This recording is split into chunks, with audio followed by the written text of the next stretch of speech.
Hi guys, so welcome back to another video. And in this video, I'm going to show you guys how to fix this problem that's your hard drive. It's not showing on your desktop.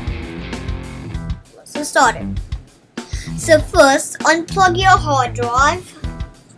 Okay, unplug it, and now plug it back again. And if it's still not showing up,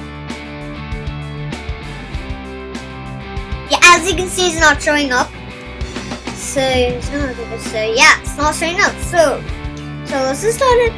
So first, all we're gonna do is open Launchpad and go to other folder and click on Disk Utilities.